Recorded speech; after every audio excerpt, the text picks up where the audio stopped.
Măi, Alex, tu înțelegi? N-am făcut niciodată nimic pentru mine. Întotdeauna am fost pentru soțul, pentru mama, pentru tata, pentru fiica, pentru ceilalți. Și mi-am dat seama că dacă eu nu schimb treaba asta, n-am nicio șansă să trăiesc altfel.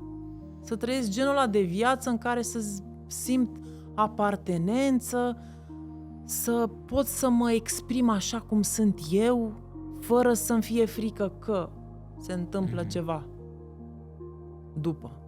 Deci eu niciodată nu am făcut ceva pentru mine, nu acțiune concretă, ci atitudinea. Eu n-am făcut niciodată pentru mine, ca atitudine. Mereu țineam cont de altcineva. Să-i fie altcuiva bine. Lasă-mă pe mine la urmă. Nu mai vezi viața cum era înainte. Nu mai poți să mai acționezi față de cum erai tu înainte. Odată ce treci prin experiența scrisului și eu cel puțin vorbesc din punctul meu de vedere. Era ca și cum, eu dacă mai sunt persoana care am fost, după ce am văzut toate lucrurile astea, care m-au durut, care m-au rănit și ce rău îmi face în continuare, nu mai pot să mai acționez așa. Era o trădare de sine enormă. Valentina, bine venit la podcastul Right de Truth. Bine te-am găsit. Sunt bucuros că ești aici și tu ești psihoterapeut integrativ Și psiholog clinician. și psiholog clinician. Din 2009. 2009. Good. Ce înseamnă psihoterapeut integrativ? O abilitate de a combina mai multe tehnici de psihoterapie. În funcție de ce patologie ai, ce nevoie are clientul, știi? Vreau să te întreb, cum a fost pentru tine să lucrezi în programul ăsta prin scris? La început a fost greu. Eu pe fundal, de când mă știu, aveam un sentiment din ăsta de insuficiență. Niciodată nu credeam că sunt suficient la modul general. Și un sentiment din ăsta de inutilitate. E ca o stare pe fundal. Toate afirmațiile și toate tehnicile astea pe care le-am învățat în toți anii ăștia de formare și în toată terapia mea personală nu funcționa. Adică simțeam că e ca o pâclă așa, e foarte greu să explic în cuvinte sentimentul de inutilitate și insuficiență. E ceva care e tot timpul în spate și indiferent cum vrei tu să fii sau cum te încurajezi tu într-o anumită manieră, e acolo pe fundal. Mă regăsesc foarte mult în ce spui. Și oricâte validări ai primi. Da. Spune-mi, bravo, ai făcut lucruri bune, dar ceva, parcă, dacă Deci, i-am păcălit, ați apărut asta vreodată? Gen, dacă i-am păcălit. Asta din sindromul impostorului, nu știu, eu cred că aveam o glumă la un moment dat că eu am toate rănile, toate sindromele. Asta, sindromul impostorului și al salvatorului, mă regăsesc 200%. Și am lucrat ani de zile cu sindromul salvatorului și al impostorului. Și da, pe o scală de la 1 la 10 să zic că un 7, un 5, un 2 în funcție de situații. Dar de fiecare dată când voiam să inovez ceva nou, când voiam să fac un proiect sau ceva ce nu aveam experiență, apărea. Și se așeza pe mine ca o pâclă așa. Și începeau gânduri de deznădejde, de îndoială, întorceam pe toate părțile și o frică terifiantă. Și în timpul programului am simțit efectiv cum se diminuează. Deci eu n-aș fi crezut în viața mea că pot să trăiesc o stare de iubire de sine în momentul ăsta. Deci eu n-am trăit în viața mea. Pur și simplu o stare din asta de blândețe, de sunt bine, de nu trebuie să mai fac, nu trebuie să mai demonstrez. Că erau tot timpul în capul meu. Ce crezi că s-a întâmplat în procesul ăsta din program, prin scris? De ai putut să treci în partea asta? Ține foarte mult de furie. Deci prin prima parte a programului am navigat în psihicul meu atât de profund încât am reușit să descarc furii pe care eu le aveam internalizate, la care eu n-am ajuns până acum. Și ușor, pe fiecare temă pe care noi o lucram, eu descărcam. Erau părți din mine care în sfârșit își spuneau povestea și descărcau furia aia și resentimentele și ranchiunea, pentru că eu sunt o persoană extrem de furioasă.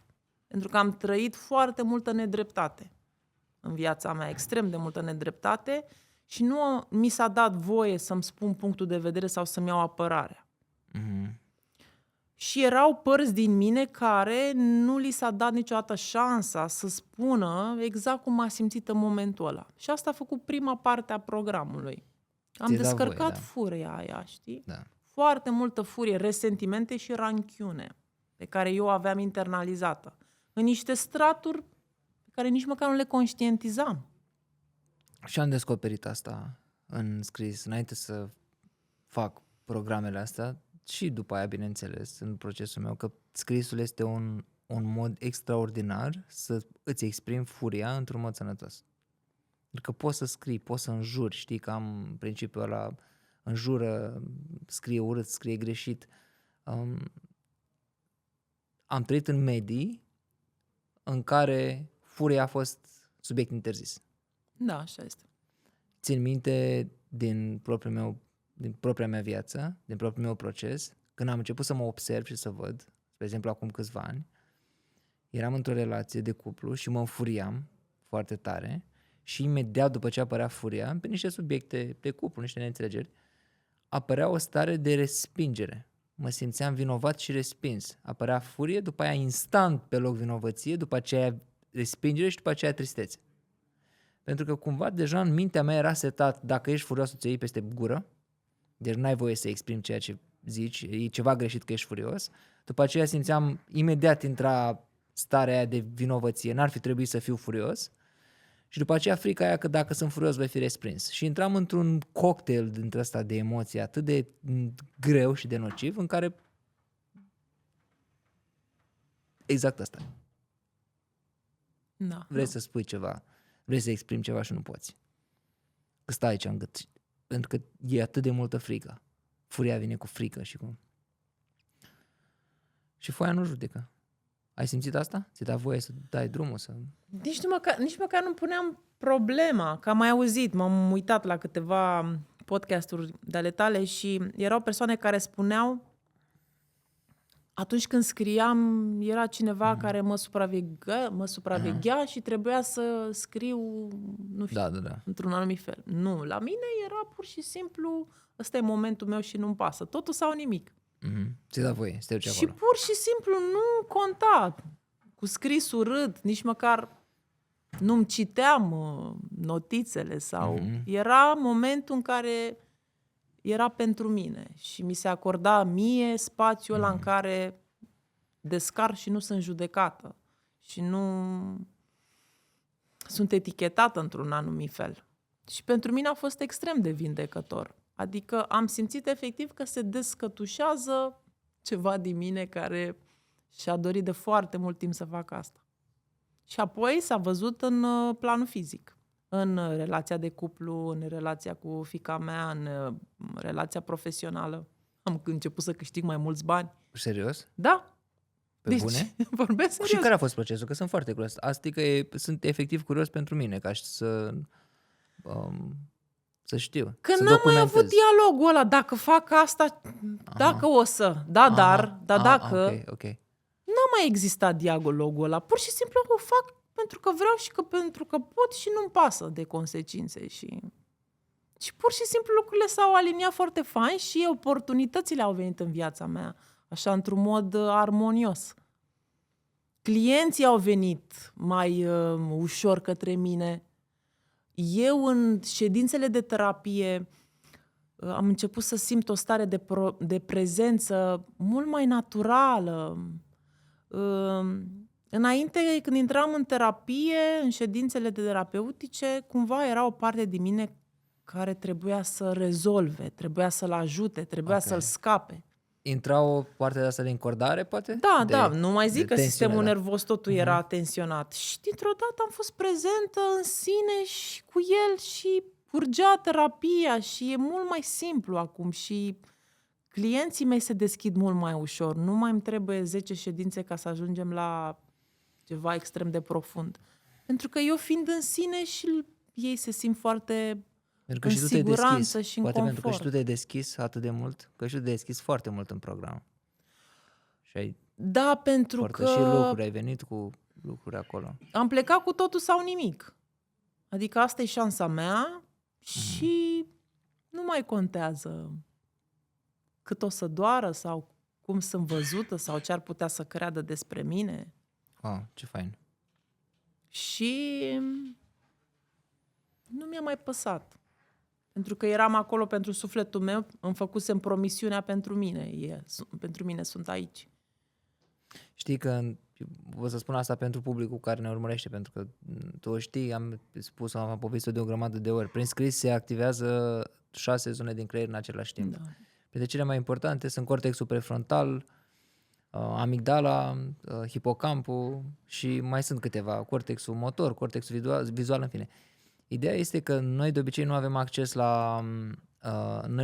la cortexul prefrontal atunci când se activează foarte tare amigdala. Când intrăm pe o stare dintre asta de fight or flight, de frică intensă. Amigdala este creierul reptilian care e responsabil în principiu cu supraviețuirea și conservarea speciei și poate să fie responsabilă cu anxietate foarte puternică sau frică foarte mare, mai ales dacă am copilărit în medii dificile sau unde am fost tot timpul într-o stare de alertă și atunci a rămas sensibilă și imediat se trigăruiește. Ei, când se activează amigdala și ne intrăm în frică sau în panică, nu mai avem acces la cortexul prefrontal, adică nu mai putem să fim analitici, nu putem să vedem lucrurile cu detașare, să înțelegem ce ni se întâmplă, pentru că sistemul nostru nervos de-a lungul mileniilor și probabil zecilor de milenii s-a gândit, băi, când sunt într-o situație de foarte mare pericol, nu are sens și nu e bine să fiu prea analitic, trebuie să acționez să scap de ursul care vine să mă prădeze. Dar prin scris, aceste două părți din creier se activează în același timp și am acces și la cortexul prefrontal, și la amigdală, și la hipocamp, care este responsabil cu memoria de lungă durată și mai mult decât atât cu fixarea și legătura de cauzalitate în timp a anumitor evenimente, cu anumitor stări și cu anumitor reacții. Asta face hipocampul. Deci cumva acolo sunt stocate memoriile de lungă. Nu neapărat stocate, dar ele ca un conector. Spune, de la amintire asta am simțit durerea aia și atunci... Și de aia când scrii poți să ai anumite flashback-uri, să se aduce aminte, asta e de atunci sau se întâmplă, pentru că efectiv se activează. Și pentru că se activează zonele astea din creier, noi prin scris putem avea acces la emoțiile noastre cu rațiunea. Din punct de vedere, putem să le observăm, putem să le înțelegem, putem să vedem de unde vin. Apare în narativul, povestea, apar amintirile. Ai simțit asta? Adică bine, asta este teoria. Tu în practică ai simțit chestia asta? Într-o măsură mai mare sau mai mică? La mine mintea mea funcționează ca un film derulativ. Uh-huh. Momentul când trigăruiesc ceva, mintea începe să-mi bage un film așa. Uh-huh. După ce se întâmplă, bine, noi vorbim acum ca și cum se întâmplă într-o perioadă foarte lungă de timp, dar e mai puțin de nanosecundă. Apar și sentimentele în corp. Și este ca și cum retrăiești. Adică este ca și cum am o perspectivă atât 360, cât și un martor care vede tot ce se întâmplă. Știi filmul ăla cu Doctor Strange? Da. E o scenă la un moment dat în care are percepția 6D, ceva de genul. Când intră prin toate alea și aude și voci și amintiri deci și la timp mine și tot. se derulează filmul, eu trăiesc ce mi s-a întâmplat atunci, dar mai există o parte din mine care se detașează și vede tot. Observator, și mă vede și pe mine care retrăiesc, dar și ce s-a întâmplat și are o înțelegere mult superioară, să zic așa. Dar eu, la nivelul meu de creier reptilian, să zic așa, când văd filmul ăsta, retrăiesc. Tristețea aia, durerea aia, simt în corp dacă știi cum se spune, sentimentele îngropate devin umor niciodată. În momentul când retrăiesc, se reactivează în trup. Simt între omoplați Tensiune, nu? tensiunea, durerea, simt în piept.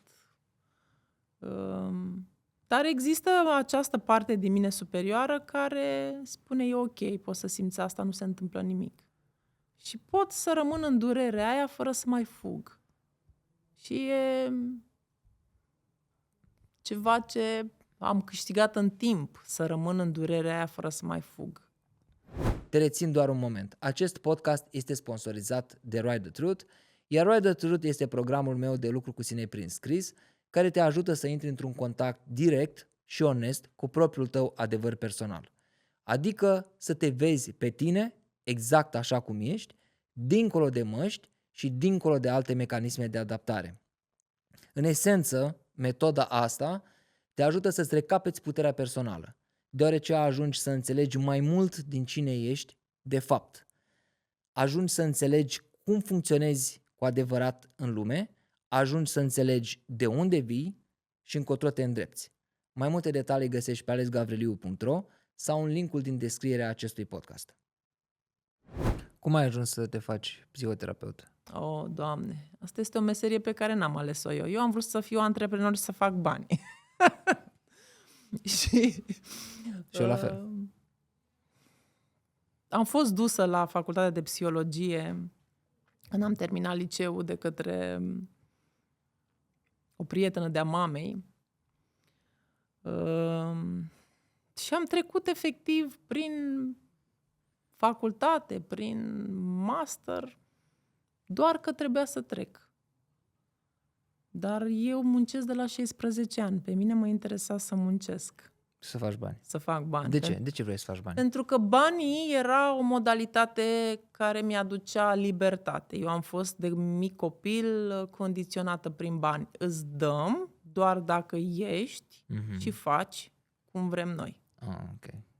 Și încă de la 16 ani mi-aduc aminte că voiam o pereche de blugi și tata îmi număra hainele pe sârmă. Cum n-ai? Uite că ai.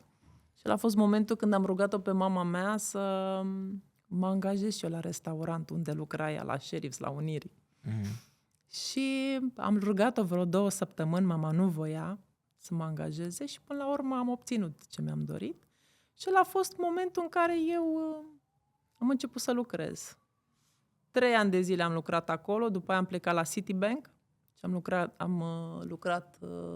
început să lucrez în corporații. Și o lungă perioadă de timp am fost corporatistă. După aia, când Cum a fost viața de corporatistă? Pentru mine a fost o deșertăciune. Efectiv, mă uscam pe picioare. De ce? Vrei să discutăm un pic despre asta? Sunt curios. Da. Perspectiva ta, bineînțeles. Deci, eu nu înțelegeam ce fac acolo. Spun sincer, eu nu știu cum câștigam banii ăia. Deci eram pe pilot automat, eram un mort cu ochi vii. Executai ce era de executat. Și Da, și mă duceam cu cea mai mare scârbă posibilă și mă duceam doar pentru bani. Și eram mort cu ochi vii, adică la un moment dat am găsit un folder cu poze din corporație. Deci porecla mea, știi care era? Morticia. Pentru că eram brunetă, aveam părul lung și extrem de slabă și mă îmbrăcam numai în negru. Wow. Și când m-am uitat la pozele alea, am zis, Doamne, cât de greu și cât de rău mi era în corporație. Deci, sens are că îmi încălca una din valorile mele, libertate. Apropo de valori, ajungem și acolo, da?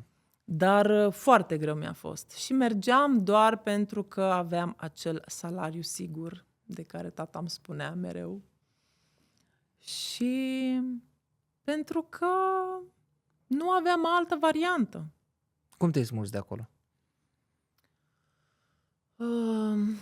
Voiam să devin asistent la Universitatea București și mergeam la tot felul de conferințe ca să adun credite. Și la un moment dat lipsise mai mult, voiam să-mi iau un concediu fără plată, ei nu mi-au dat concediu fără plată și cumva am fost forțată să-mi iau un preaviz și să plec. Și când am plecat de tot, adică eu nu m-am mai întors în corporație. Apoi la ceva timp am mai avut joburi din astea care erau foarte bine plătite. De exemplu, la un moment dat vindeam pantofi de lux într-un magazin din Calea Moșilor și vindeam pantofi la maniliști. Pantofi de lux. Și când intra cât o persoană din asta, din industria muzicală și îmi lăsa 50 de lei șpagă, pentru mine era ceva extraordinar. Pentru că făceam mulți bani acolo. Adică, de la nivelul ăla de corporatistă, de lucrat în bănci, m-am dus vindeam pantofi. Cum ai ajuns să vinzi pantofi? Care era ideea? Pentru mine nu conta ce fac. La modul... Nu era agățată din punct de vedere al etichetei. Asta, nu te identificai prin job neapărat. Era cumva, e provizoriu, asta îmi spuneam. E ok. provizoriu până îmi găsești ceva în domeniul meu. Și eram atât de disperată să lucrez, nu conta că sunt vânzătoare, că fac, nu știu, caseriță, joburi din astea. Important era să am un venit lunar ca să nu mai depind de ai mei. Pentru că ai mei mă manipulau foarte tare. Folosind această pârghie financiară. Da. Mai ales tatăl meu. Mama mă susținea cumva, pentru că și ea era într-o competiție cu tatăl meu. Ce crezi că vreau părinții de la tine? Să fac și să reușesc ce ei n-au putut. Asta era? Era un fel de proiecție. Da. Adică vreau să aibă succes cumva prin tine? Și cumva să curățe eticheta familie, pentru că frații mei erau o dezamăgire cel puțin pentru tatăl meu. Și eu trebuia să salvez onoarea familiei. Să ajungi ceva să rupi pe undeva. Da, să ajung la un standard pe care ei îl considerau, uite, s-a realizat. Ceea ce pentru mine a fost groaznic. Moartea sufletului. Exact. A fost groaznic. Și cum ai ajuns din nou de la vândut pantofi de lux la maneliști să faci psihoterapie integrativă? L-am cunoscut pe soțul meu și ne-am construit împreună o firmă de contabilitate.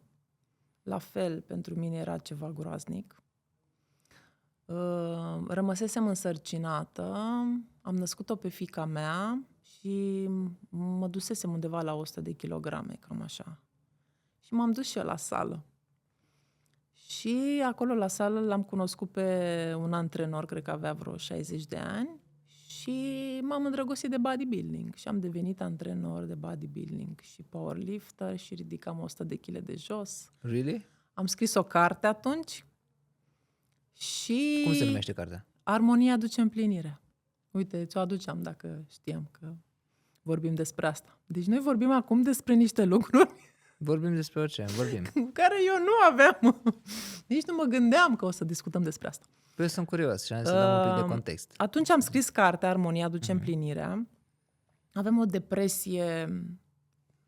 depresie grea de tot. De ce crezi care crezi că era cauza depresiei? Erau pe un fond de burnout. Pe vremea aia nu prea se vorbea de burnout și de... Practic erai contratat total în ceea ce făceai, nu? Nu puteam să mă opresc. Ce mă oprea, mi-aduc aminte, mă oprea corpul câte 3 zile. Deci nu puteam să mai mă ridic din pat. 3 zile îmi lua ca să-mi revin și după aia iar începeam antrenamentele, iar cu clienții. Cu clienții de fitness? Da. Erai instructor? Pe care îi antrenam. Eram antrenor de bodybuilding la o sală din București unde erau și luptători de MMA, erau mai multe activități acolo. Era un mediu foarte fain. Un mediu de bărbați, unde eu mă simțeam foarte în siguranță. Și am avut depresia asta și am început să fac terapie. Și în urma terapiei am avut niște rezultate foarte faine. Am primit diagnosticul că am anxietate cronică și depresie generalizată. Ce înseamnă depresie generalizată? Depresie generalizată, din punctul meu de vedere, înseamnă o depresie pe care o ai de foarte mult timp. Extrem de mult timp. Pe toate palierele. Exact. Care îți afectează și corpul și Da, mintea și tot, da. nu? Este de atât de mult timp această depresie, încât Pe care ai dus-o este o normalitate pentru tine. Nici nu-ți mai dai da. seama. Ai dus-o pe picioare Exact. prin disciplină, prin sfățare, nu? Prin, Cum ne invită practic cultura în care trăim. Da. Hai că poți, nu există, nu se poate, dă-i înainte, Dacă poți, mai poți un pic. disciplinează-te. Da. Eu eram înregistrată la Colegiul Psihologilor după ce am terminat facultatea și m-am înscris la master. Am fost dusă la Colegiul Psihologilor să-mi depun, adică eu aveam toate actele, toate. Și am făcut multă terapie, o perioadă lungă de timp și în cadrul terapiei, ușor am început să recâștig puterea. Și m-am dus la colegiu, mi-am luat dreptul de liberă practică, am înscris în formare ca psihoterapeut integrativ, mi-am deschis cabinetul și ușor am început să mă duc în domeniul ăsta. Plecând practic de la terapia ta și văzând cât de bine funcționează pentru tine și înțelegând de fapt propriul tău proces, ai spus, ok, vreau să-l dau mai departe, nu? Da. Având și totul, aveai platforma deja, adică Da, facultate, erai în colegiu, aveai tot. A fost simțeam că e un proces în care vindec ceva în mine, mai câștig un pic de putere, aveam energie să fac, mai vindecam ceva în mine, iar recâștigam putere interioară în planul fizic, începeau să se aranjeze niște lucruri. Și mi-am dat seama că meseria asta este o meserie care mă împlinește. Ceea ce e important pentru mine ca structură este să fac lucrurile cu sens. Deci eu nu pot să fac ceva dacă nu are sens pentru mine. La fel și eu. Dacă n-am satisfacție. Da. Dacă nu înțelegi că are un impact, că n-am are ceva. putut să fac bani, n-am putut să lucrez ca antreprenor în ce făcusem eu cu soțul și firmele și așa mai departe, pentru că nu aveam satisfacție. Eu dacă n-am satisfacție sufletească, eu nu pot să continui, indiferent cât de mare e suma. Dacă nu există satisfacție și nu are sens pentru mine, eu nu. Mă regăsesc total. La un moment dat pic. Exact asta s-a întâmplat și la mine. M-am dus după bani și am reușit la un moment dat să fac niște business-uri care funcționau și care mergeau bine și am picat. Pentru că nu era, adică exact cum spui tu, simțeam că eu sunt aici și viața mea e aici. Și eu ca să intru în viața mea, în profesia mea, în contextul meu de viață, trebuia să fac un efort, era o disciplină, era o muncă, era o greutate să mă duc acolo. Da. Și la un moment dat efortul ăla, depresia a intrat pe rol, epuizarea a apărut și n-am putut să mai duc greutatea. Multe episoade de burnout am avut. La un moment dat credeam și eu în ce se vehiculează acum în industria asta de marketing și am lucrat și eu cu tot felul de mentori din ăștia pe zona de marketing. Burnout, unul după altul. La greu, Pentru că la mine dacă nu are sens, dacă nu am satisfacție, dacă nu e un scop superior, eu nu pot să funcționez. Și în psihoterapie și în lucrul ăsta cu oamenii a fost primul moment în care eu am simțit sens și satisfacție cu adevărat. Am vrut de foarte multe ori să mă las de meseria asta. De psihoterapie. Da. Că am avut foarte multe suișuri și coborâșuri. Sentimente de îndoială, că nu sunt unde trebuie, că nu fac ce trebuie, că nu sunt suficient, hai să mai fac o formare, încă o formare și încă o formare. Toate formările pe care le-am făcut, le-am făcut mai întâi pentru mine și m-au ajutat și mă ajută în continuare. Dar în meseria asta am avut multe momente în care am vrut să renunț. Că mi-era greu.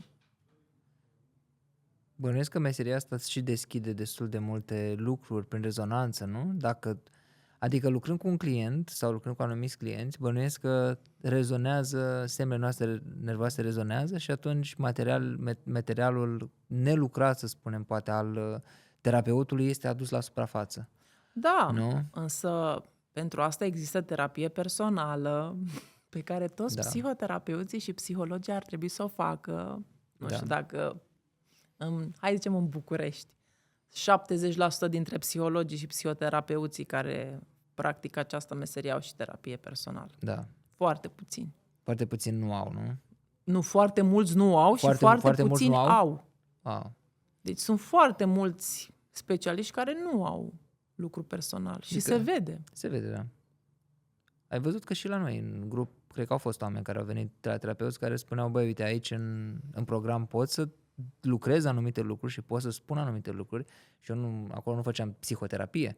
Era un grup pur și simplu de lucru cu sine prin scris. Este un program de lucru cu sine prin scris. Dar bineînțeles, oamenii descoperă lucrurile, le părtășesc, vorbesc despre ele, dar nu sunt eu acolo ca un psihoterapeut, ci ca un facilitator al acestui proces de scriere. Și spuneau oamenii, uite aici, când sunt cu mine sau când împărtășesc cu voi, am curajul să o spun și în terapia mea nu pot să mă duc cu chestia asta, pentru că nu mă simt în siguranță. Da, probabil terapeutul respectiv nu îi oferă cadru de siguranță ca să poată să... Da. Da. Cum ai ales? Cum ai luat decizia și ai hotărât să vii în programul ăsta, în Ride the Truth, în programul meu? Mă simțeam foarte rău. Adică sufletește, simțeam că lipsește ceva, simțeam că nu sunt unde trebuie. Că deciziile în viața mea nu sunt luate dintr-un interior aliniat cu sufletul meu. Că nu e acolo. Da. Exact ce trebuie. Și îmi era rău, Alex, să spun sincer. Eram foarte frustrată. Viața mea nu era, adică părea ok, dar simțeam că ceva nu e în regulă. Din toate punctele de vedere. Și relația mea de iubire, și în relația cu fiica mea, și în relația mea profesională. Nu mă simțeam bine. Și pe parcursul procesului au fost foarte multe momente în care a fost o revoluție în casă. Serios? Da. De ce punct de vedere? Poți să dai un Pentru exemplu? că îmi conștientizam greșelile, îmi dădeam seama ce-mi doresc eu cu adevărat, pentru că eu n-am știut niciodată ce vreau eu. Înțelegi? Înțeleg foarte bine. N-am știut niciodată ce vrea sufletul meu, ce vreau eu. Și când am înțeles, păi asta vreau, asta îmi doresc, am început să exprim. Da. Și revoluție. Deci, nu știu cum o să sune asta în podcastul tău, dar eu am vrut să mă despart și de soțul meu. Serios? Vorbesc serios. Te-a trecut prin cap? Nu, am avut o discuție și am spus, eu nu mai pot să mai continui așa. Adică ori facem lucrurile să fie cum îmi simt și eu că merit, dar eu nu mai pot să muncesc ca să demonstrez că merit să fiu iubită. Wow. Pentru că merit, pur și simplu. Și mi-am renegociat relația. Iar soțul meu, din momentul ăla, face terapie. A fost o condiție ca noi să rămânem împreună. Rămânem împreună doar dacă mergi la terapie. Și da, eu ca specialist aș spune, vai, nu, că trebuie să meargă la terapie din nevoia lui. Nu, uite că eu fac excepție de la regulă. Sunt un psihoterapeut rău. Dar eu în relația mea nu sunt psihoterapeut. Eu nu sufăr de sindromul psihologului permanent. În relația mea cu soțul meu, eu sunt o iubită. Și vreau să fiu iubită. Și am spus că asta îmi doresc. Îmi doresc un bărbat lângă mine care să mă aleagă, care să fie prezent și alături de care să mă simt în siguranță. Iar eu, la momentul respectiv, nu simțeam lucrurile astea. De ce? Pentru că el nu putea să-mi ofere asta. Pentru că însuși și el, la fel ca și mine, suntem niște copii proveniți din familii care ne-au abuzat, ne-au traumatizat, efectiv. Și nu am învățat să exprimăm, să ne punem o limită, să ne exprimăm o nevoie, să spunem, băi, asta e importantă pentru mine, asta pot să o negociez, dar doar atât, asta nu e negociabilă. N-am învățat lucrurile astea. Iar nici el, adică relația noastră a început să meargă către o direcție armonioasă în momentul când eu am conștientizat că el e la fel de rănit ca mine. Și am lăsat așteptările Adică nu te-ai dus așa revoluționar, războinică. Așa, tu trebuie să... Nu, Ai niciun înțeles caz. contextul Nu. în lărgime, în Asta, vastitatea să lui. zic că această conștientizare s-a petrecut acum vreo 5 ani. Mhm. Dar fiecare în spațiul lui și în pătrățica lui trebuie să-și facă munca. Absolut. Nu avem cum altfel. Și asta a fost condiția pe care eu i-am impus-o. Dar acum când vorbesc cu tine pare că am făcut-o așa cu forța. Nu, am făcut-o cu foarte multă blândețe și am spus, înțeleg și eu merit lucrurile astea. Dacă poți să facem împreună ca relația să se ducă în direcția asta, bine, dacă nu, nu. Dar nu se mai poate așa, adică trebuie să mergi la terapie. Ce element din program, din Ride the Truth, ți-a oferit această parte, să poți să te duci într-un context din viața ta și să spui, uite, asta sunt, am alte nevoi, trebuie să fac ceva. Conștientizarea că dacă vreau să trăiesc o altă realitate în viața mea, trebuie să acționez diferit. Pentru că am făcut extrem de multe compromisuri. Mm-hmm. Am conștientizat la 38 de ani că eu n-am făcut niciodată nimic pentru mine. Măi, Alex, tu înțelegi? N-am făcut niciodată nimic pentru mine. Întotdeauna am fost pentru soțul, pentru mama, pentru tata, pentru fiica, pentru ceilalți. Și mi-am dat seama că dacă eu nu schimb treaba asta, n-am nicio șansă să trăiesc altfel. Să trăiesc genul ăla de viață în care să simt apartenență, să pot să mă exprim așa cum sunt eu, fără să-mi fie frică că se întâmplă ceva după. Deci eu niciodată nu am făcut ceva pentru mine, nu acțiune concretă, ci atitudinea. Eu n-am făcut niciodată pentru mine, ca atitudine. Mereu țineam cont de altcineva. Să-i fie altcuiva bine. Lasă-mă pe mine la urmă. Dacă lui e bine, mie și mie bine. Practic tu nu erai în ecuația vieții tale. Tu nu erai în viața ta. Nu. Erai pe lângă. Și eu credeam că fac tot felul de lucruri ca să fiu. Ca să fie bine. Dar știi cum? Mergeam paralel cu ceea ce voiam eu să trăiesc. Nu eram într-o autenticitate. Eram extrem de neautentic. Și nici nu-mi dădeam seama. Măi, Alex, nu-mi dădeam seama, spun sincer.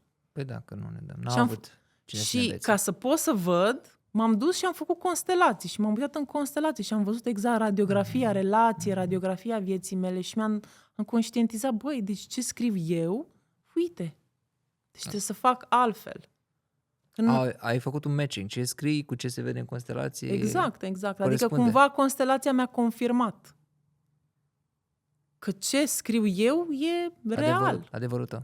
Pentru că în background e vocea, da, vezi tu, da, dacă, da, dar, hai, lasă, hai că nu e așa rău. Și acum cum e relația cu soțul? Cum e... Acum suntem bine. Adică, da, suntem de 15 ani împreună. Noi am crescut împreună. E un bărbat pe care îl iubesc foarte mult și el mă iubește foarte mult. Ce ne-a ținut pe noi împreună este respectul și noi niciodată nu ne-am dorit să ne facem rău unul altuia. Și ne străduim. Ați avut pe ce lucra, practic. Deci ne străduim. Eu nu pot să vin acum să zic, vai, relația mea e nu știu ce.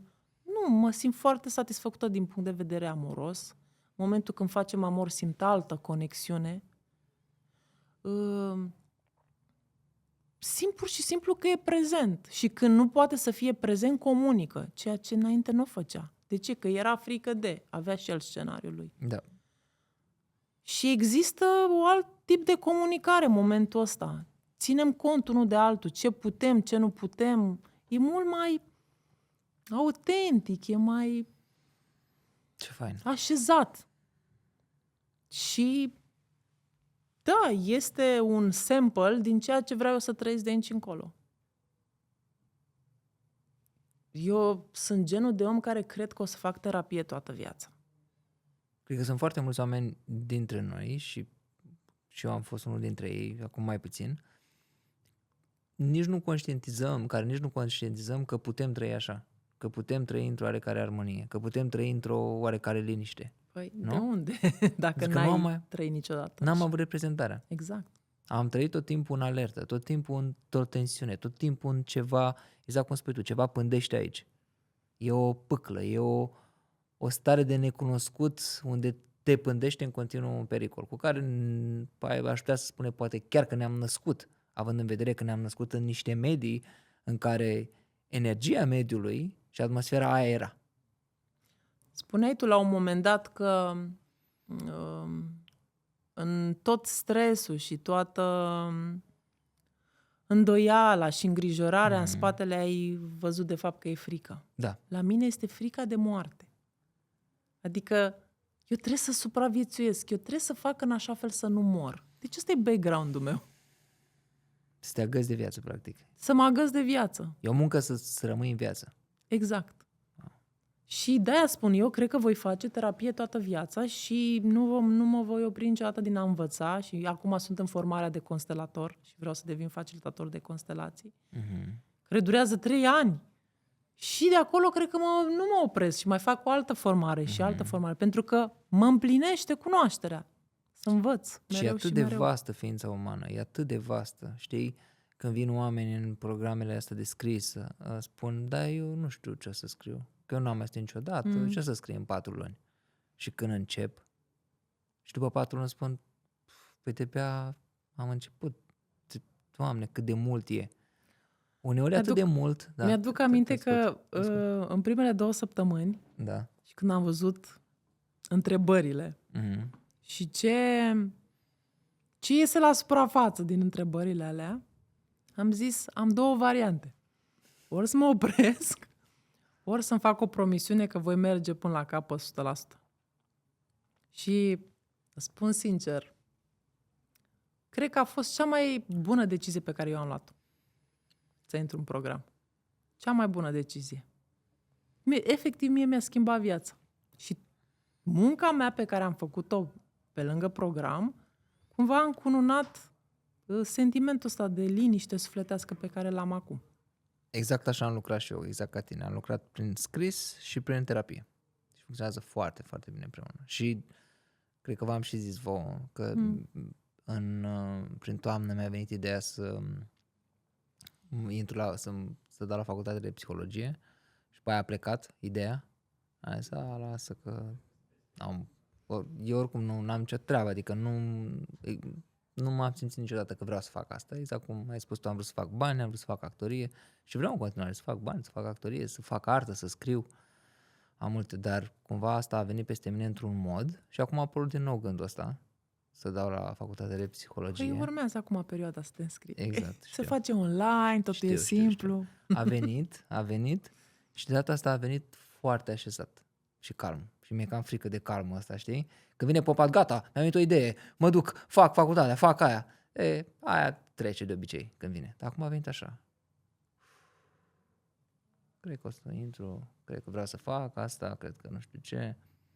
Pentru că știu cumva și simt că o parte din viața mea o să lucrez și cu oameni în diverse moduri. Știu că am asta în mine cumva, nu știu de unde și în ce fel. Și zic, dacă tot fac, timpul oricum trece. Așa este. Și să fac. Și cred că o să mă înscriu. Dar a venit așa.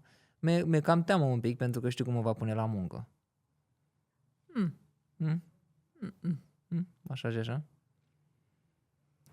Părerea mea e că o să te descurci foarte bine. Da.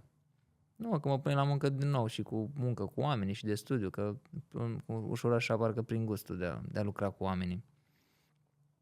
Oricum tot ce am făcut până acum, inclusiv, nu știu dacă tu știi sketch-urile mele online pe care le-am făcut fratele meu, frații Gavriliu și așa mai departe, sau pe Părintele Parnasie, îl știi? Nu.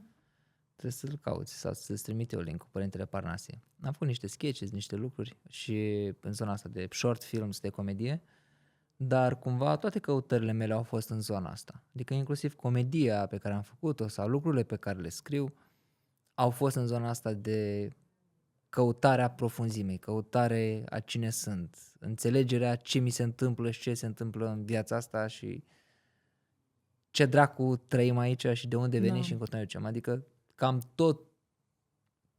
tot în jurul acestei teme s-a învârtit. În jurul cunoașterii, autocunoașterii, înțelegerii condiției umane.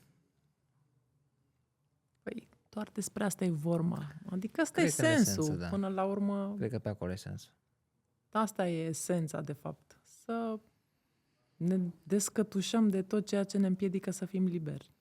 Când le spun oamenilor, când mă întreabă oamenii și mă întreabă, băi, ce se întâmplă de fapt în program? Care e... Se întâmplă multe în programul Right to Truth. Și sunt multe beneficii pe diverse forme, dar ca să le explic procesul, eu le spun așa, acum. Le spun, uite, îți predau niște principii de scris, îți predau niște instrumente prin care poți să ajungi mai departe ce râzi. Ce... Deci cum e programul și cum spui tu, e ceva, nu știu, le dai nici măcar o firmitură, o scamă. Cea mai... Da, mi-e greu să explic. Într-adevăr, este greu de explicat pentru că fiecare are experiența lui, dar nici nu cred că se poate explica în cuvinte valoarea. Hai ca să încerc și după aceea să spun la final o întrebare. Deci le explic așa, uite, eu o să-ți predau niște principii pe care le-am descoperit în propriul meu proces de scris și lucru cu mine, în care, pentru că mergeam la terapie și a venit atât de multă durere și atât de multe procese interne s-au deschis, nu făceam față. Adică simțeam că o oră de terapie pe săptămână este desene animate. Eu simțeam că aș fi avut nevoie de 3 ore de terapie pe zi, dacă nu 5. La durerea pe care o descoperisem în mine. După aia am descoperit cât de fapt a fost copilăria mea, de fapt de unde provin, de fapt cât de defazat eram de mine și de viața mea. Și am început să scriu și am putut să mă reglez emoțional, am văzut că funcționează. Și am scris. Și am descoperit niște principii, niște metode prin care eu pot să depășesc niște rezistențe foarte mari, exact cum spuneai și tu, că simțeai niște rezistențe peste care nu puteai să treci și ai reușit să treci prin scris. Și am zis, bă, le dau mai departe, da? Și o să predau aceste principii prin care poți să te uiți cu mai multă onestitate la tine, la ce se întâmplă cu adevărat în viața ta, pentru că oricum ceea ce se întâmplă, oricum se întâmplă și produce efecte, nu e ca și cum dacă nu te uiți într-un loc, lucrul ăla încetează să existe. Și după ce îți predau asta, o să avem și o parte de sharing, astfel încât fiecare om, așa cum simte, cât simte, nu e nimeni obligat să împărtășească ceva ce nu simte sau nu vrea.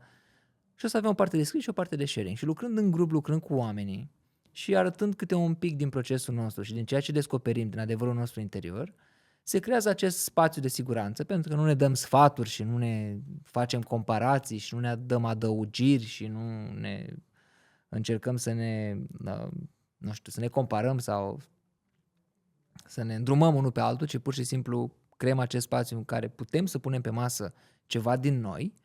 Sistemul nostru nervos, o parte care este speriată, învață în timp, în acest spațiu, lucrând în program, că este în siguranță dacă eu sunt eu însumi. Este în siguranță dacă eu arăt o frică. Sunt în siguranță dacă arăt o vulnerabilitate.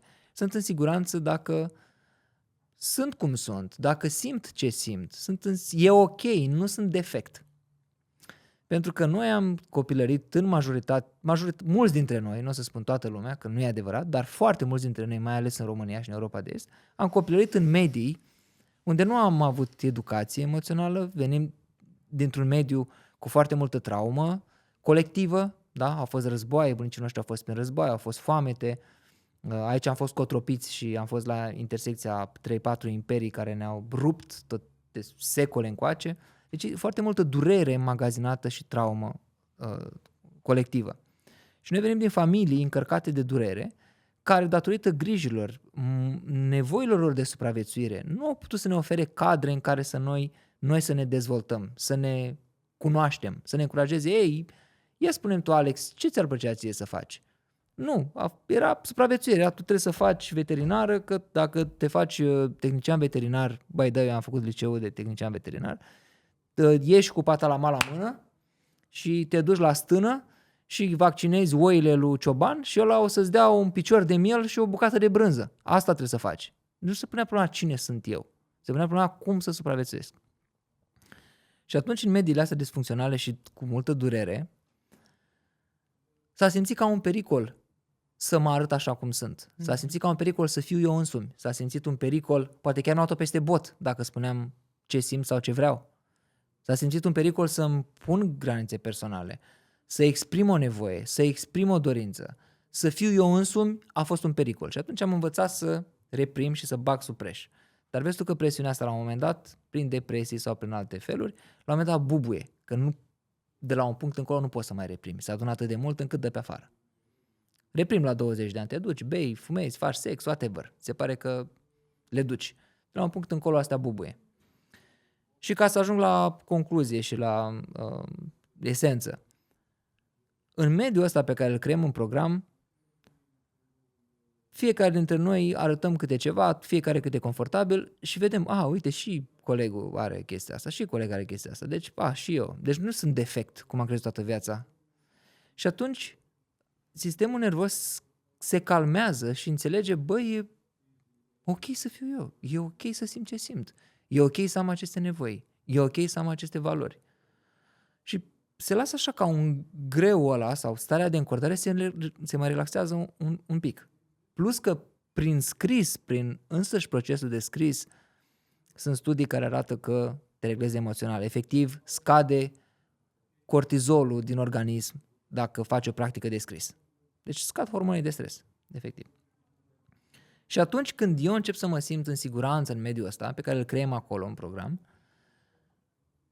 internalizez această stare de siguranță, ușor, ușor, în timp.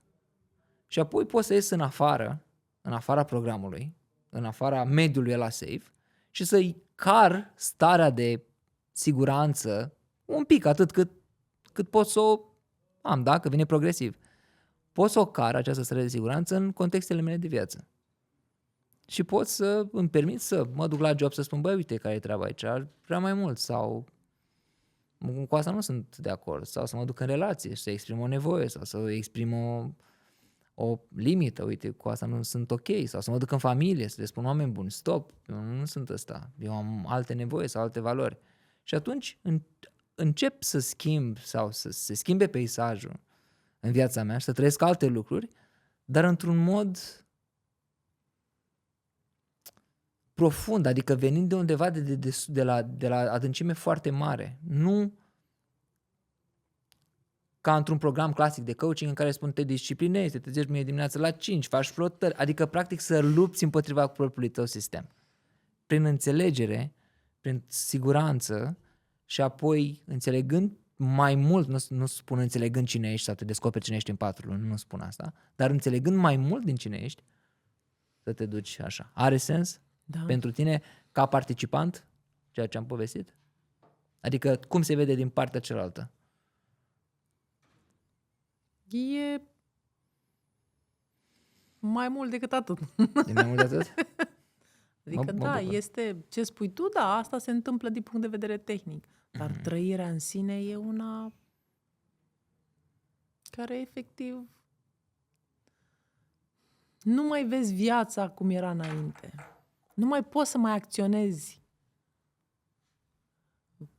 față de cum erai tu înainte. Odată ce treci prin experiența scrisului și eu cel puțin vorbesc din punctul meu de vedere. Era ca și cum, eu dacă mai sunt persoana care am fost, după ce am văzut toate lucrurile astea, care m-au durut, care m-au rănit și ce rău îmi face în continuare, nu mai pot să mai acționez așa. Era o trădare de sine enormă.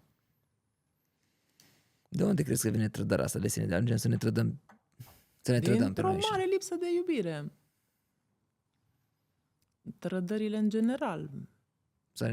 Pentru că așa am fost practic de acolo. Educați, nu? Orice alegere, orice acțiune pe care tu o faci din frica să nu pierzi, e trădare de sine. Adică tu practic te lași pe tine însuți ca să fii în favoarea celuilalt. Era o vorbă la un moment dat. Libertatea mea se termină unde începe libertatea ta.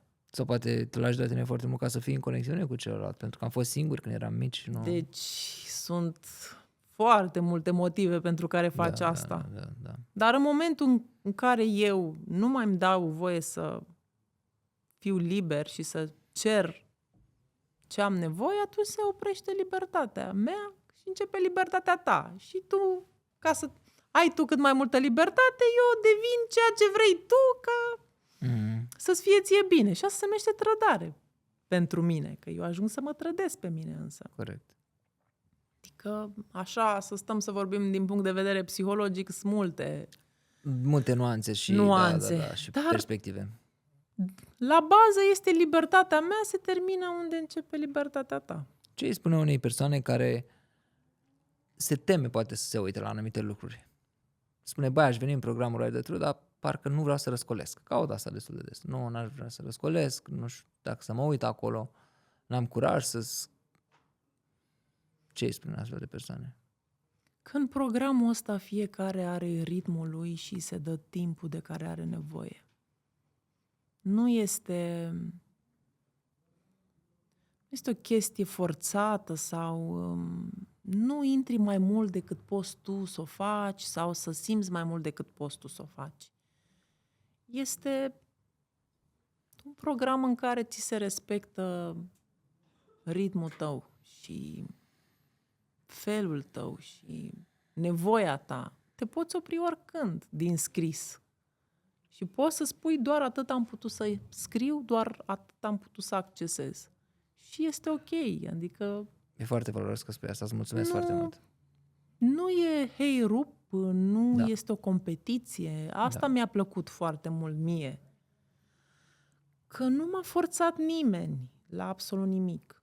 Dacă m-ar fi forțat cineva, probabil nu aș fi finalizat.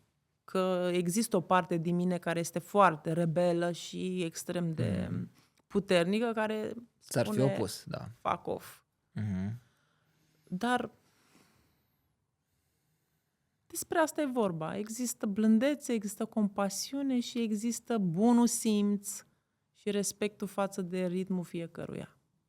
Cu asta eu am rezonat. Da, e foarte valoros că ai spus asta, pentru că ce se întâmplă, din nou, când tu îți permiți să faci exact cât poți și să te uiți exact cât poți. Poate acolo nu vrei să te uiți că nu te teamă, nu ești pregătit sau așa.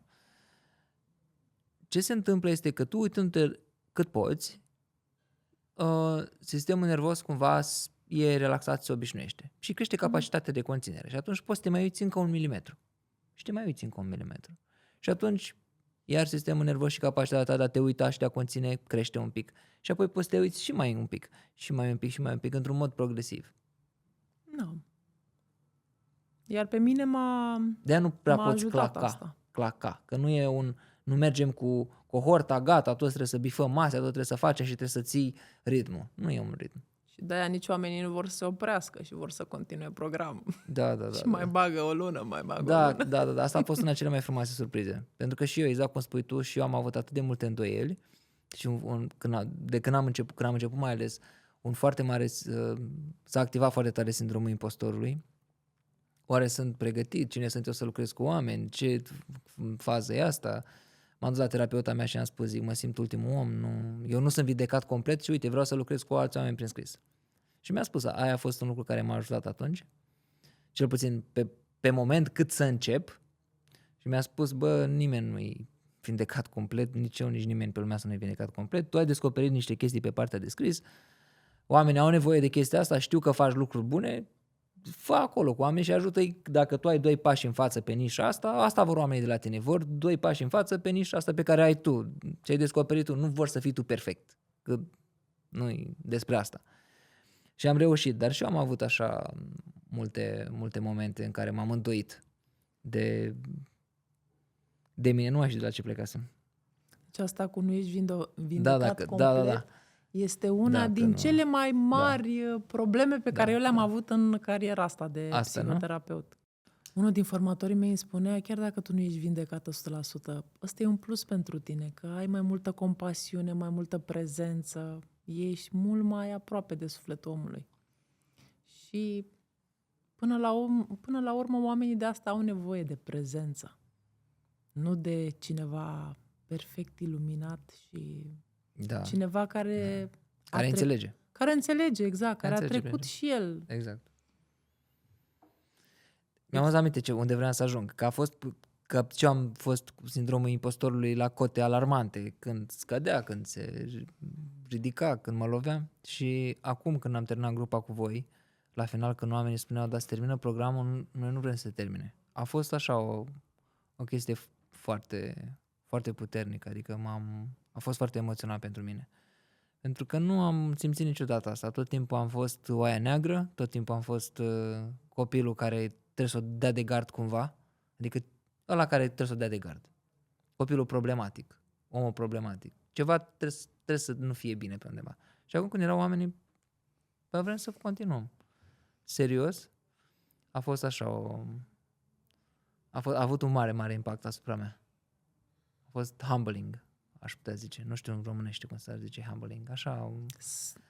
Smerenie. Da, smerenitor, dar nu, da, un sentiment de și de recunoștință, dar nu de recunoștință de aia. Yes, bravo, ce șmecheri sunt ăștia, continuă, ce tare. Nu a fost așa, bă, ești nebun, chiar se întâmplă? Nici nu vine să cred, oare chiar se întâmplă? A fost așa o bucurie și cu emoții, așa, cu...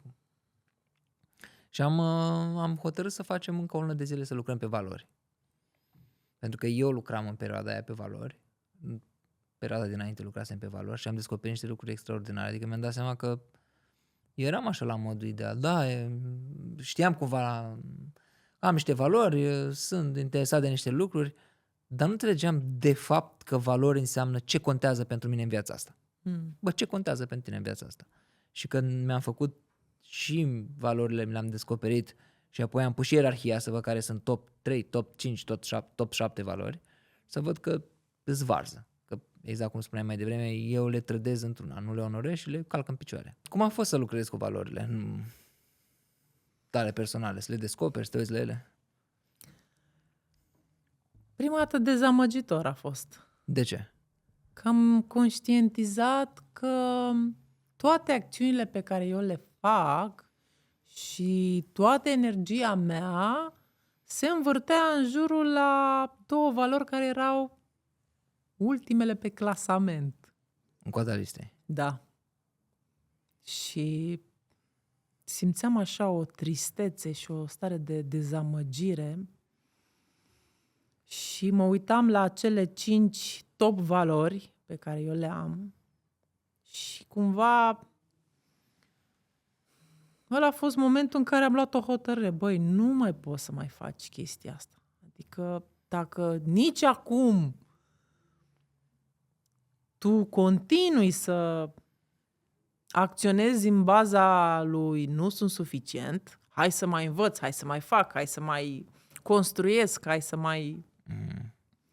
Și nu îți dai ceea ce tu ai nevoie, deci nu mai poți să te plângi că te îmbolnăvești, că te doare corpul, că somatizezi, că multe argumente ale nemulțumirii mele.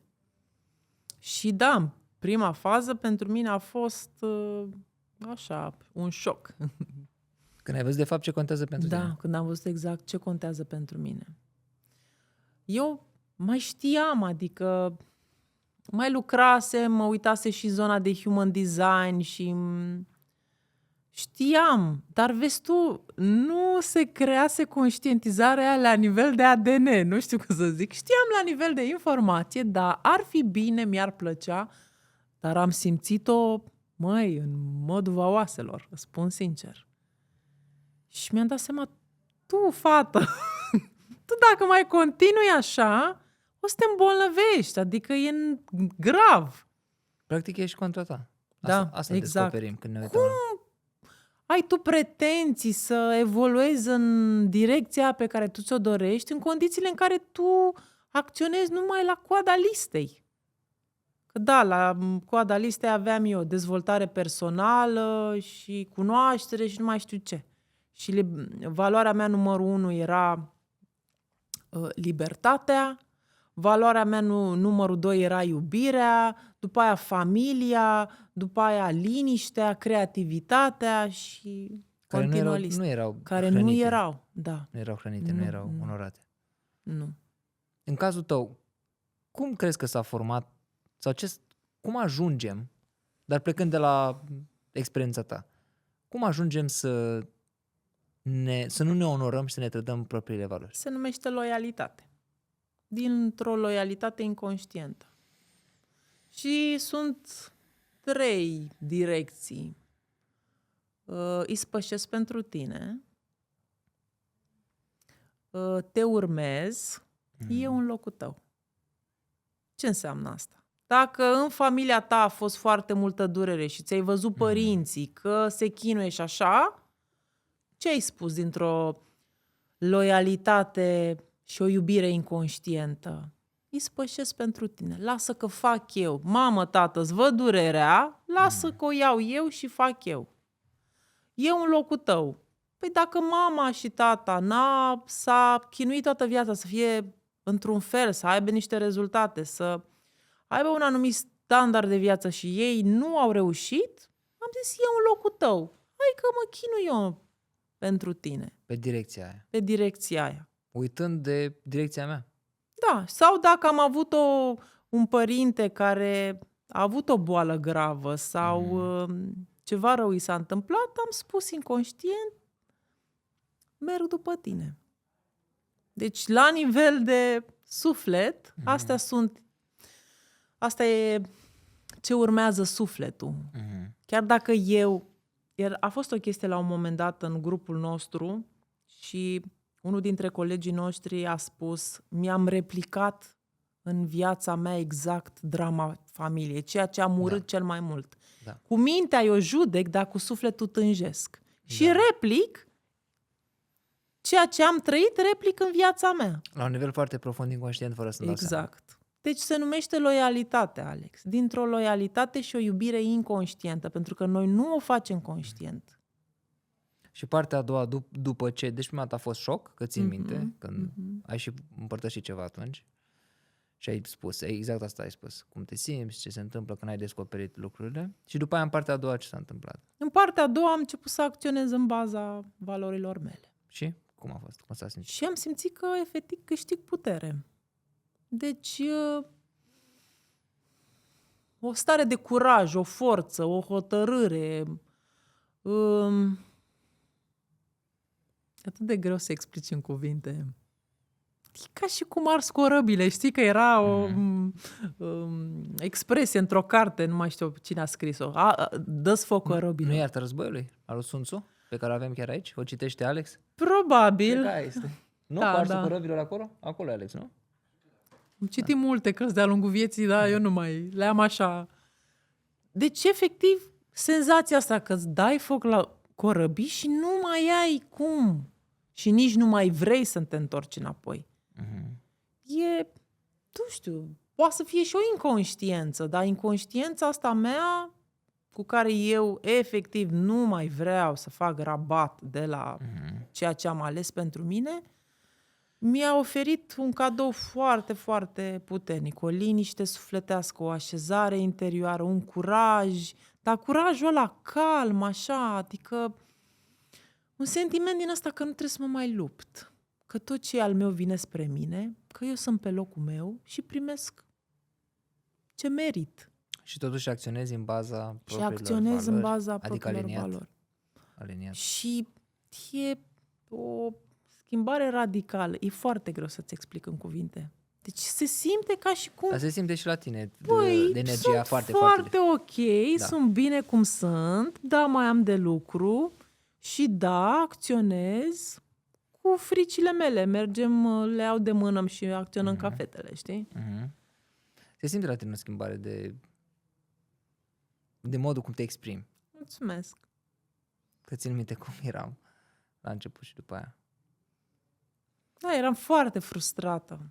Foarte frustrată și sentiment din ăsta de luptă interioară. Trebuia mereu să mă lupt, mereu să... Cui îi recomanda să vină într-un astfel de parcurs? În programul Ride the Truth. Colegilor mei, în prima fază.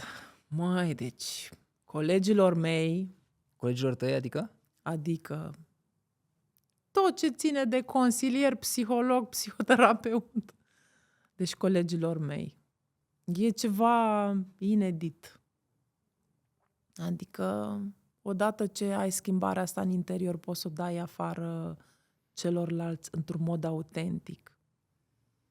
Și cumva tot ce ai adunat, tot ce ai acumulat ca resursă în formări, e așa, vine altfel către omul pe care îl ajuți. E ca un liant, eu așa l-am simțit. Ce m-a ajutat și m-a impresionat pe mine foarte tare a fost lejeritatea cu care eu mă prezint în alte grupuri profesionale. Aceeași lejeritate cu care mă prezentam și în grupul nostru de scris.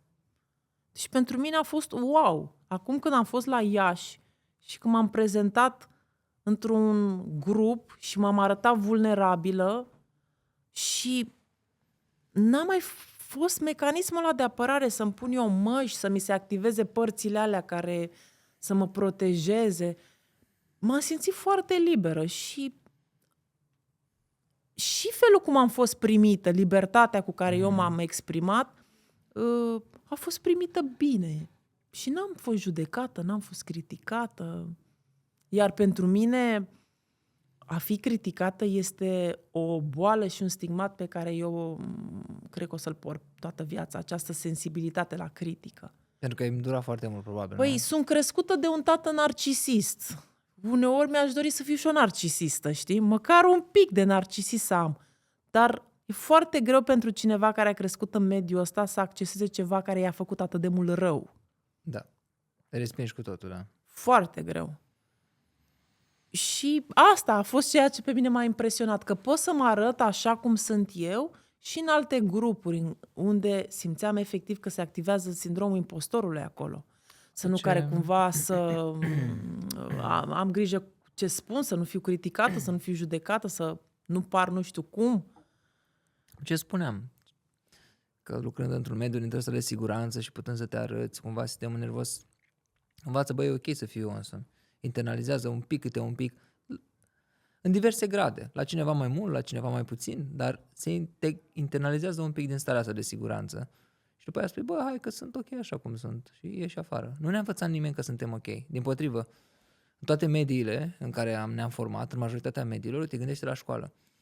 La școală eram vânați să se vâneze greșeli. Iată și tu la tablă. Ai învățat lecția? Iată, na. Deci noi am fost hăituiți. Am și o postare acum pe care vreau să spun, îmi suna în cap pe drum când veneam încoace dinspre Brașov. Spunea așa, părinți traumatizați, copii hăituiți. Părinți nefericiți, copii hăituiți. Părinții care nu lucrează cu sine, copii hăituiți. Și așa mai departe. Deci tot stresul. Noi am fost hăituiți. Noi am fost o generație de copii hăituiți. De oameni, de profesori. Am fost învățați, adică ni s-au dat zeci de motive zilnic să credem că suntem defecți. No. Și că trebuie să facem un efort, adică baseline-ul e că sunt defect și trebuie să fac un efort de aici în sus, să trag ca să demonstrez că nu sunt defect și că sunt ok. Și că merit. Școală, note, materii, probleme, chestii. Și cui păsa de trăirile noastre interioare, adică practic ceea ce înseamnă omul, că asta înseamnă omul. Omul nu înseamnă doar mâncare, un acoperiș, 4 roți și un volan sau haină. Omul, în dimensiunea lui, e foarte, foarte profund și foarte vast. Habar n-am avut. Am fost crescuți și am fost tratați ca niște carcase utilitare. Ți-ai făcut tema? Trebuie să faci aia ca să reușești în viață? Trebuie să faci nu știu ce? Ai mâncat? Ți-ai pus la uscat? Adică am fost tratați 99%, eu cel puțin, 90% și probabil mulți dintre noi, exact ca niște carcase și dintr-o perspectivă strict utilitară. Ce merge, ce nu merge, ce se face, ce nu se face, ce trebuie, ce nu trebuie. Nu cine ești, ce simți, ce vrei, care sunt afinitățile tale, care sunt limitele tale, care sunt năzuințele tale. Dar uite că acum avem instrumente No. prin care putem să facem munca asta și putem să ne întoarcem către noi, să ne descoperim. Și e frumos că pe lângă multă durere care este la suprafață, de care ne temem, că spuneam mai devreme, că mulți oameni se tem, nu vreau să intru, nu vreau să mă uit, că e durere. Da, amestecată cu durere este și foarte mult frumos. Sunt și foarte multe resurse, sunt și foarte multe valori, este și foarte multă putere personală, sunt și foarte multe talente, este și foarte mult curaj, foarte multă încredere. E foarte, foarte bogată ființa umană, amestecat cu durere, într-adevăr, și cu rahat, cum zic unii. Bă, sap după rahat. Nu sap după rahat. Sap după lucruri foarte valoroase, numai că uneori treci prin rahat ca să ajungi la lucruri valoroase. Nu sapi după rahat. Sap după tine însuți și după valoare. Care este unul care îți vine în cap acum, primul lucru care îți vine în minte, care este cel mai valoros lucru pe care simți că l-ai luat din acest program? Ride the Truth. Eu am perceput o reîntoarcere la mine însă. Mi-era tare dor de mine. Și o unealtă prin care eu mă pot reîntoarce la mine însă oricând simt. Și de asta e unealta în sine. Că mă așez pe scaun, dacă n-am caietul la mine, am telefonul și încep și scriu. Dar pentru mine asta e extrem de valoros, să mă pot reîntoarce la mine însă. Mulțumesc, Valentina. Pentru că mie mi-a fost foarte dor de mine. La modul cum m-am descoperit în procesul ăsta. Adică pentru mine, acum nu știu cum e pentru altcineva. Din perspectiva ta, te-am întrebat, din perspectiva ta. Dar pentru mine este foarte valoros să mă întorc mereu și mereu la mine. La fetița aia de 10 ani, la fata aia de 14 ani, la adolescenta aia de 16, la femeia aia de 21 de ani, care simțea frică în permanență. Pentru că am niște părți din mine care au nevoie de mine mereu și mereu.